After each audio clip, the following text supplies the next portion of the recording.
मेरा नाम सीमा है और क्या लगते हैं इनके? ये मेरे जेठ जी हैं। मैं बहू हूँ इस परिवार की और लगभग 50-55 सालों से इस ज़मीन पे हमारे ससुर जी काम करते हुए आ रहे हैं। 40 साल मेरी जिठानी को हो गए यहाँ पर काम करते हुए, काम कर रहे हैं लगातार। कोई भी बात होती है तो ये पहले से आता अपना कुछ करता है। लेकिन एक तो सबसे पहली बात कि हम लोग SC वर्ग के हैं, ये जनरल कास्ट का है और इसने यहाँ पर फ्रॉड से कब्जा किया हुआ है। दूसरी बात यह है कि अगर हम गैर विवादित भूमि पे कुछ काम कर रहे थे तो उसको रुकाने का पुलिस वालों का कोई हक नहीं था। क्या मतलब है कि पुलिस वाले इस गरीब आदमी का साथ नहीं दे रहे, हमारा साथ नहीं दे रहे। हमारा घर देख लीजिए किस तरीके का है, ये घर टूटा फूटा घर है। हम इतने गरीब हैं कि हमारे पास बेटियों की शादी करने के लिए नहीं है, उसके बावजूद भी इसने हमारे साथ ऐसा किया हुआ है। पुलिस हमारा साथ नहीं दे रही है। थाना इंचार्ज खुद आते हैं, हमें धमका दिया। ये हमेशा हम लोगों के लिए जाति वाचक सूचना जो भी शब्द होते हैं वो बोलता है, इस तरीके से बोलता है। हम यहाँ आके खड़े होते, हम अपनी ज़मीन में खड़े नहीं होंगे, वो वहाँ से वीडियो बनाता है। क्यों बनाता है वीडियो? हम महिला हैं, महिलाओं की वीडियो क्यों बनाएगा वो? हम यहाँ खड़े नहीं हो सकते। अगर हम यहाँ खड़े हो रहे हैं उस कंडीशन में वो वहाँ से वीडियो बना रहे हैं तो हमें शर्म आएगी ना। हम महिला हैं, महिलाओं के लिए शर्म आभूषण होता है और वो हमें यहाँ खड़े नहीं होने देता है। मेरे जेठ जी का ऑपरेशन हुआ दिल का, हार्ट पेशेंट हैं वो, और उस कंडीशन में 2 साल ये हमारी ज़मीन बंजर रह सकी। उससे पहले मेरे जेठ जी पूरा काम कर रहे थे, पूरी खेती कर रहे थे। उस चीज़ का फ़ायदा उठा के उसने, जो आदमी उठ नहीं सकता था, उसने वो काम किया, वहाँ पर टेंट लगा दिया और अपना कब्जा कर रहा। और इस समय पर चाहे वो तहसीलदार साहब हों, चाहे वो DM साहब हों, चाहे SDM साहब हों, चाहे यहाँ का कोई भी हो, हमारा साथ कोई नहीं दे रहा है। इतना बड़ा फ्रॉड क्यों हुआ? ये है 6 तारीख की बात सर। मैं यहाँ सो रहा था, रात को अकेला सो रहा था। रात कम से 2-2:30 बजे की 3 बज रहे होंगे रात को। तो कोई यहाँ से 5-6 आदमी थे इधर, 2-3 इधर थे। अब उन्होंने मेरे को आवाज़ लगाई, मैं तो सो रहा था, मुझे पता ही नहीं चला कौन है। अचानक मेरी नींद खुली, वो गाली करने लगे, नीचे आ, हम पुलिस वाले हैं, चलो चौकी चलो। मैंने कहा, जब मैंने देखा तो पुलिस वाले तो लग नहीं रहे थे। फिर उन्होंने मेरे को गाली दी 2-4 कि तेरे को साले ख़त्म कर देंगे, तू कहाँ से आया, क्यों यहाँ, कब, तेरा क्या है यहाँ, निकल। और फिर मैं ऊपर को भाग गया साहब। उसके बाद मेरे को पता नहीं क्या हुआ, मैं तो डर के मारे भाग गया। मैं क्योंकि हार्ट का मरीज हूँ, मैं हार्ट पेशेंट हूँ। देखो मेरा, ये देखो, ये पूरा ऑपरेशन हो रखा है। ये देखो, ये देखो, ये देखो, ये देखो, पैरों को, ये देखो, ये देखो, ऐसा है। अब मैं वैसे ही डर काँपता रहता हूँ। आपका क्या कहना था? मेरा भी यही कहना था कि जिस दिन भी कोई तारीख होती है या कुछ भी काम होता है, 1 तारीख को भी हम 2 लोग थे, हमारे घर में कोई ना कोई दुर्घटना होती है। और मुझे पूरा शक नहीं, पूरा विश्वास है कि जो भी कुछ होता है हमारे साथ वो इसके द्वारा कराया जाता है, इस व्यक्ति के द्वारा करवाया जाता है। और 1 तारीख को भी यहाँ पर इन्होंने टेंट लगाए और वहाँ मेरा और मेरे देवर का इतना बुरा एक्सीडेंट हुआ कि उनका पूरा हाथ टूटा हुआ, 3 टुकड़ों में मेरे देवर का हाथ टूटा हुआ है और मेरे भी पेट में इंजरी हो रखी है, मेरा भी ऑपरेशन है।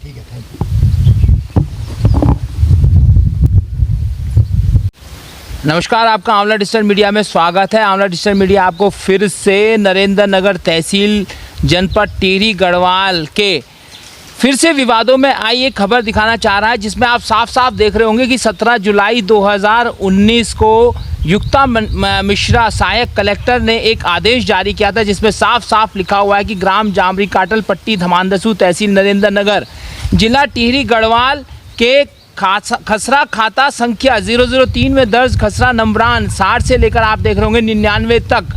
और उसके बाद उसमें साफ साफ लिखा हुआ है कि मोहनलाल व उनके वारिसों के नाम दर्ज 23 नाली भूमि धारा 167 ज एवं भूमि सुधार अधिनियम 1950 के अंतर्गत राज्य सरकार में निहित की जाती है। इस आदेश के एक प्रति तहसीलदार नरेंद्र नगर को सूचनार्थ एवं आवश्यक कार्रवाई के लिए प्रेषित की जाए। पत्रावली वाद गुजरने मियाद माल अभिलेखागार संचित हो। आप इसमें डेट जरूर ध्यान रखना, ये डेट है 17 जुलाई 2019। उस आदेश के ठीक 2 महीने बाद, ज़्यादा नहीं, ठीक 2 महीने बाद उसी आदेश की धज्जियां इस प्रकार उठती है कि ये आदेश आप देख रहे होंगे, जिसमें साफ साफ लिखा गया है कि भूमि दर्ज होने के आदेश निरस्त हुआ। ग्राम जामरी काटल की ये जो संख्या पर मोहनलाल पुत्र उदय राम का नाम पूर्ववत दर्ज हो का नरेंद्र नगर दिनांक 16 सितंबर 2019। बस सवाल ये उठता है कि जब 17 सितंबर को वो ज़मीन युवा युक्ता मिश्रा द्वारा जो है सरकारी भूमि के तहत दर्ज कर दी गई थी, वही ज़मीन 16 सितंबर मात्र 2 महीने बाद कैसे दोबारा से मोहनलाल के नाम चढ़ गई, ये एक सवाल जो है तहसील नरेंद्र नगर पर गंभीर सवाल खड़ा करता है। और इस तहसील की गलती की वजह से जो है यहाँ लोगों का जनजीवन अस्त व्यस्त हो रखा है। इसी पर आमला न्यूज़ आपको फोकस करेगा, आज की खबर इसी पर आपको दिखाएगा। बहुत ही संवेदनशील खबर है, आप खबर पर बने रहिए। अभी हम उस परिवार के पास पहुंच गए हैं जिनकी ये ज़मीन थी और जिनकी ज़मीन को जो है विक्रय करने के बाद जो है ये एससी वर्ग है। एससी वर्ग के बारे में बताएं कि वो ज़मीन अगर बेचना चाहे तो सिर्फ एससी वर्ग के लोगों को बेच सकता है, सामान्य वर्ग के लोगों को नहीं बेच सकता। लेकिन यहाँ मामला उल्टा ही हो गया है।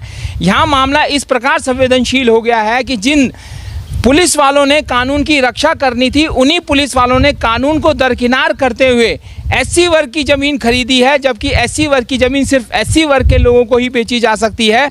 वहीं इन प्रभावित वर्ग वालों का क्या कहना है, जो विगत कुछ साल से जो है परेशान है, इसी भूमि विक्रय को लेकर परेशान है। हम सीधे आते हैं मुखिया के पास। मुखिया कौन है यहाँ पर? आप ही, आपका शुभ नाम क्या है? जय सिंह। क्या कहेंगे आप, क्या क्या प्रकरण हुआ, सबको विस्तार से बताइए आप। प्रकरण क्या हुआ साहब, ये देखो भूमि वो है सामने जहाँ वो टेंट लगा हुआ है जी।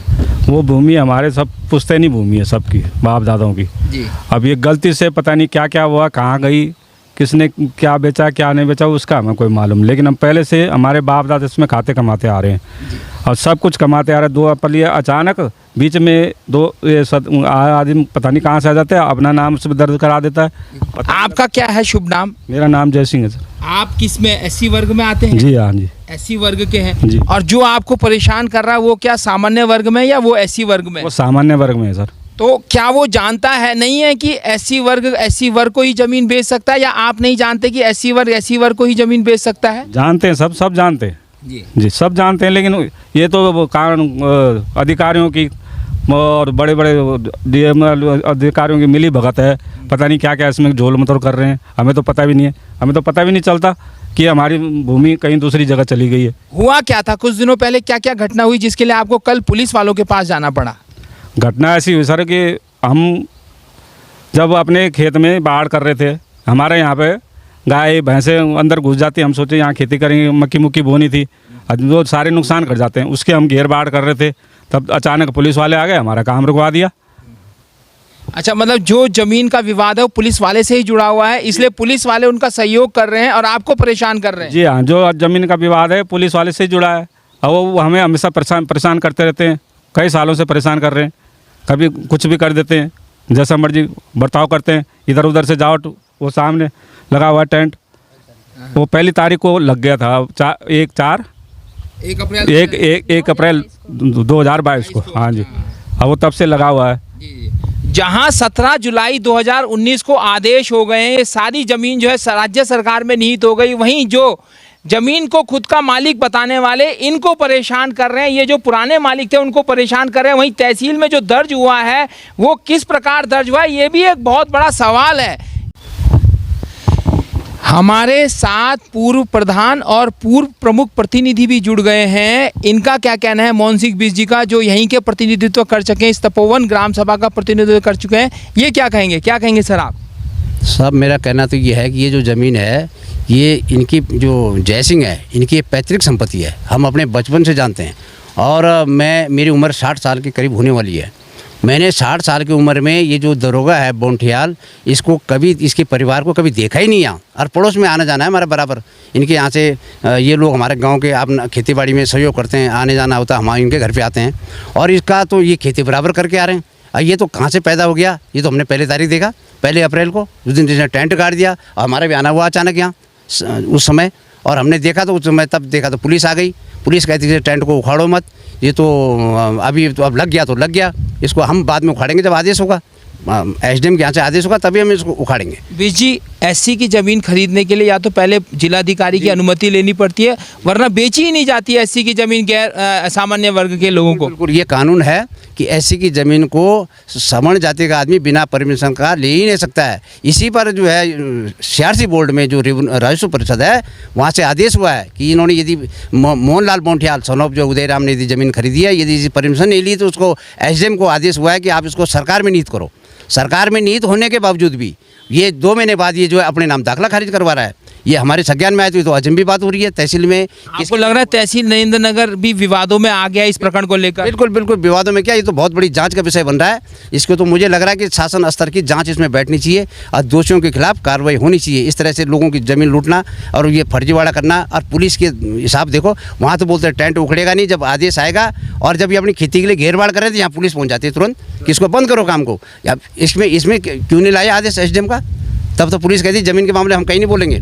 और यहाँ जब अपनी घेरबाड़ करें तो दूसरी ज़मीन में चलो वो विवाद में है तो विवाद की बात तो चलो मान लो एसडीएम क्या फैसला करेगा, किंतु जो ये तो दूसरी है, ये उसी खाते में ये पूरे गांव की ये तो कम से कम 10 बीघा ज़मीन इन सब लोगों की है यहाँ पर। ये इसमें भी काम नहीं करने दे रहा है, कौन सी दादागिरी होगी?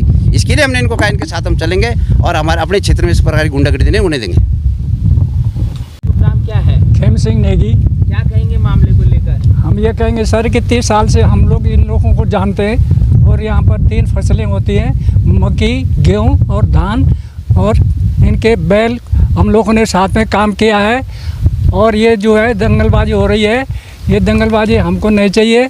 कल कोई बात हो गई फिर पुलिस यहाँ आती है, पुलिस हम लोगों को जो है हड़काती है, इसलिए कारण जो है ये प्रशासन देखे जाए। आप किसको जानते हैं? बोठियाल जी को जानते हैं या इन लोगों को जानते हैं? नहीं जी, हम उनको नहीं जानते, हम तो इन्हीं लोगों को जानते हैं। अच्छा, इन लोगों को जानते हैं। Yes sir. मेरा नाम जी हरीश है। क्या कहेंगे? बोलना क्या जी, हम तो मेरे ये सबको ये भतीजा है, मेरे 4 मतलब हम 4 हमारे जो पिताजी हैं तो 3 तो 2 तो हमारे ताऊ हैं और एक भी मेरा पिताजी है, एक मेरा चाचा है। तो उसी में से ये सारी ज़मीन हमारे आपस में ठीक है बंटी हुई है, पहले से बंटी हुई है, अपने अपनी ज़मीन में हैं हम लोग सब लोग। पर वो जो ये जो लोग आ रखे हैं आजकल, ये जिसने टेंट लगा रखा, ये तो आपने ऐसा समझता है कि जैसे हमारी हो गई। ये देखो जी, ये जो पुस्ते लगा रखे थे ये किसी इसने लगा रखे, नहीं लगा रखे, उसको तोड़ता है वो, कभी कुछ कर रहा है, कभी ये खेत किसने बना रखे हैं, ये हमारे बाप दादों ने बना रखे हैं, उसको अपनी ज़मीन समझ रहा। हम लोगों को बाहर अगर जब हम 2 शब्द बोलते हैं तो पुलिस वाले हमें परेशान करते हैं। अब क्या बताएं, ये तो सारे अपने अपने हिस्सों में हम लोग बैठे हुए हैं, वो भी अपने हिस्से में बैठे हुए हैं जो जिनको आज परेशान कर रहे हैं। ये जो हमारा भतीजा है मुखिया, पर अब इस समय हमारा जो भाई थे तो भाई भी तो सब गुजर गए, मैं इनमें से छोटा भाई हूँ। परिवार की महिलाएं तक परेशान हैं उससे व्यक्ति से, और वो खुद पुलिस वाले बताए जा रहे हैं। थोड़ा सा आप आगे आ जाइए। आपका शुभ नाम क्या है? जी, मेरा नाम श्रीमती कृष्णा देवी है। क्या कहेंगे आप, क्या हो रहा है आपके साथ? हमारे साथ धोखाधड़ी हो रहा है सर, और हम 40 साल से इस खेत में काम करते हुए आ रहे हैं और 2 साल से हम काम नहीं कर पाए। इनकी तबीयत ख़राब थी और इसलिए इन्होंने धोखाधड़ी से आके और टेंट लगा दिए, हम यहाँ देख नहीं पाए इनकी। और फिर ये मतलब 6 महीने पहले भी गए थे, उस समय इनका लीवर ख़राब था, तो उस समय भी ये आके इन्होंने जो भी किया होगा धोखाधड़ी से और हमारे खेत में टेंट लगवा दिया सर। हाँ जी। आप भी जरा 2 शब्द बता देते। आपका शुभ नाम क्या है? अनुपा दिलवाल। क्या कहेंगे आप? जी, हमें बोलने के लिए जो शब्द ही नहीं है, जिस तरीके से ये हमें टॉर्चर कर रहे हैं जातिवाद पे, ये हमें ऊटपटांग बोल रहे हैं, ये इधर से ही जाते हैं और हमें जो है इतना अब शब्द बोलते हैं, डोम अलाना फलाना। अब हम उस चीज़ का शब्द भी इस्तेमाल करना अपने लिए, धमकी वगैरह कई चीज़ें इन्होंने हमारे ऊपर इस तरीके से व्यवहार करते हैं। जब यहाँ आमने सामने से जाते हैं तो ये हमें देख के घृणा टाइप की करते हैं, और ये हमारी ही ज़मीन पे बैठ के रोब जमा रहे, कह रहे हैं कि ये बोलते हैं कि आप लोग क्या हैं हमारे सामने, हम तो ऐसे ऐसे काम कर देंगे आपको लोगों को रातों रात पता भी नहीं चलेगा। अब कैसे हो पाएगा इस परिवार का समाधान? वैसे ही एससी वर्ग है, एससी वर्ग के लिए कई कड़े कानून जो हैं हमारे देश ने बनाए हैं, सरकारों ने बनाए हैं, लेकिन वो कानून जो है इस तपोवन नरेंद्र नगर तहसील जनपद टिहरी गढ़वाल और देवभूमि उत्तराखंड में ध्वस्त होते हुए दिखाई दे रहे हैं। और हम लोग खबर पर बने रहेंगे और देखेंगे कि इस खबर के बाद तहसील प्रशासन, पुलिस प्रशासन, यहाँ की सरकारें क्या कार्रवाई करती है। मैं जो हूँ डिजिटल लोकल चैनल है हम लोगों का, इसलिए लोकल बातों को विस्तार से जो है गंभीरता से रखते हैं, जिससे सरकारें, आमजन समझ सकें कि आखिर मामला क्या है और उसका समाधान किस प्रकार निकालें। ये देखने वाली बात होगी। धन्यवाद।